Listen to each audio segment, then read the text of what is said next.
it's Monica. Today I'm chatting with Lydia. She's a homeschooling mom to a 9-year-old girl and a 12-year-old boy.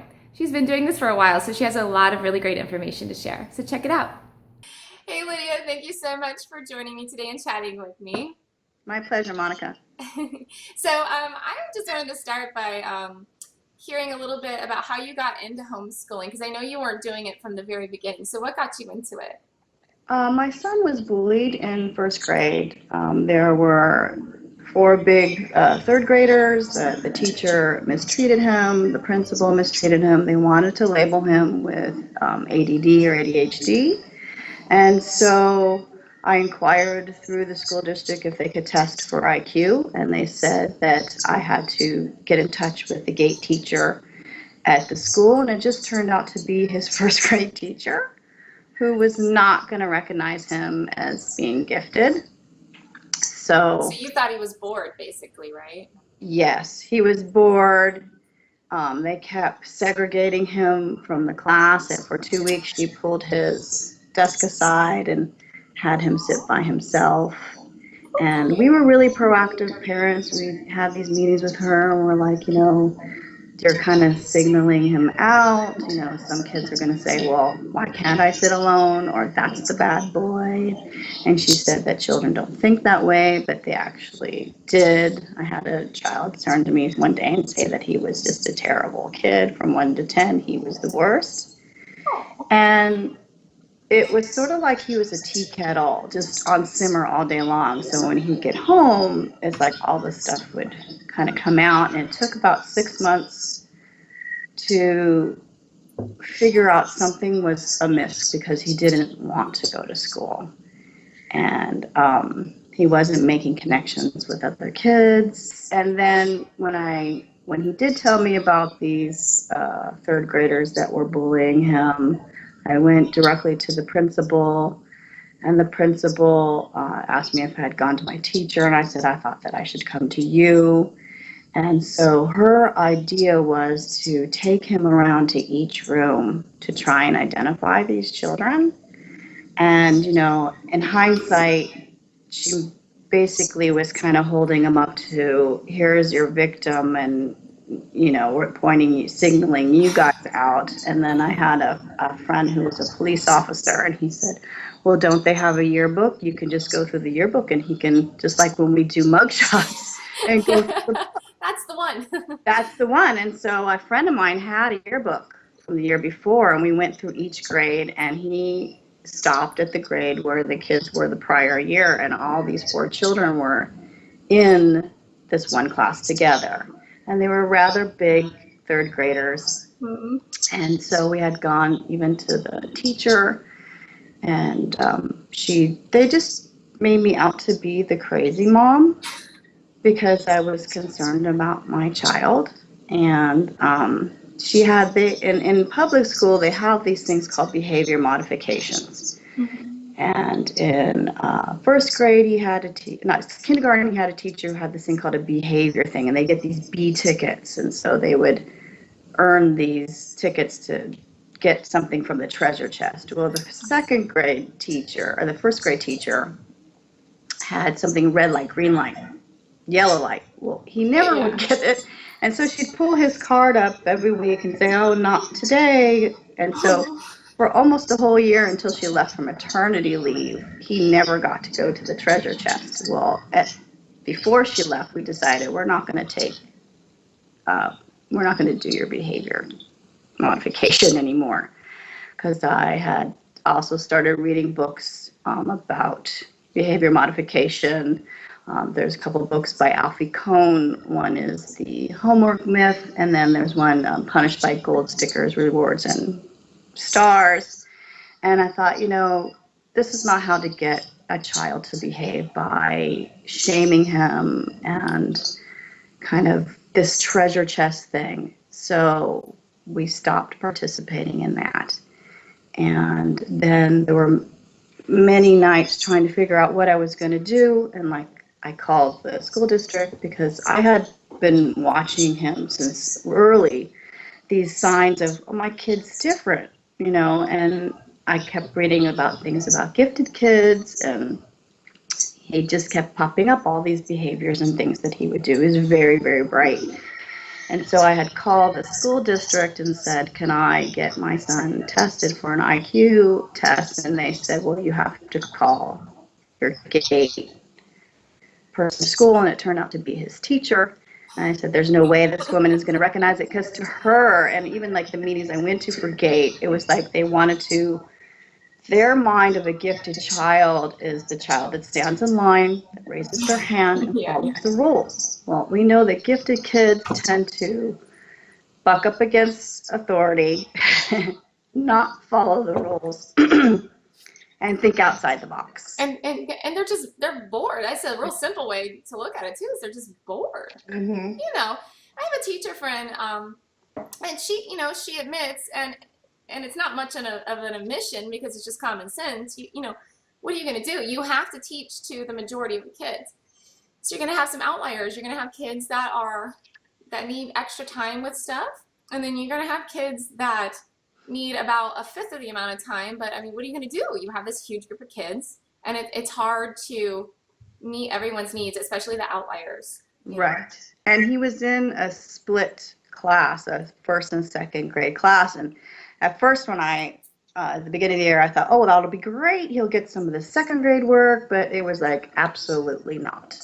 So what I've learned is that they put bright kids in those split classes because they don't need a lot of attention, because they can read on independently and work on their own. But I decided to test him privately, and through the testing he came up to be highly gifted. He doesn't have ADHD or ADD, Oh, which really? is often a misdiagnosis of gifted kids because the behaviors will seem similar. That's interesting. Mm-hmm. Makes me wonder about my kiddo. He's quite the hyper little guy. Yeah. But he's a boy. I mean, that's a big, thing that we're seeing now too. I was talking to another friend, and she said that, I mean, she's guessing that like 80% of the boys in her kids' private school class are medicated for ADHD. And that's a scary thing. That's just telling you that they're just boys. When you have 80%, it's not that there's a medical problem. It's that there's a problem with the environment, There's a problem with the environment. I had mentioned the other day a book called Raising Cain, The Emotional Life of Boys. And in his book, he talks about how boys, like if you had 80% boys in a class taught by a male teacher, the male teacher would not see that those children need to be medicated.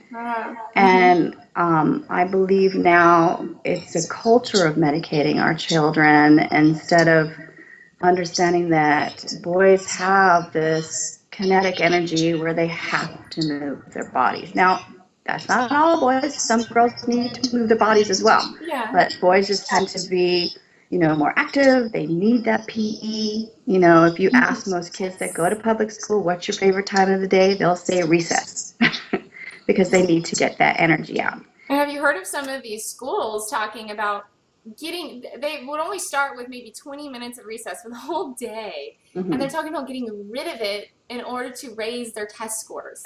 Right. The logic there is missing, it's kind of scary. It is scary.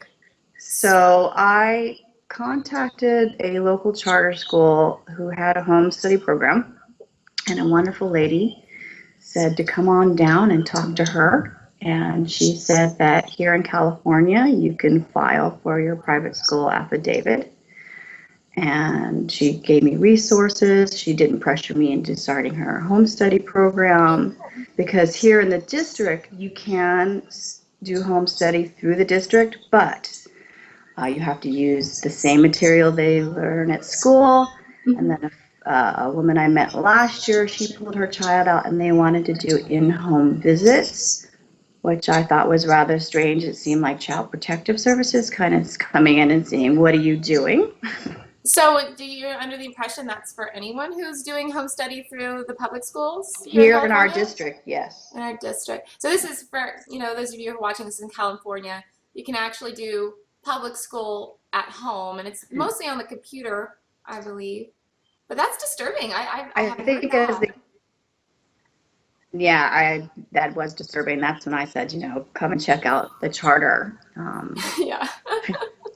So for the first year we homeschooled, I call it my rogue year. I Mm-hmm. didn't do any real formal learning except Singapore math. We did lots of field trips because he was only 7 and my daughter was 4 at the time. Yeah.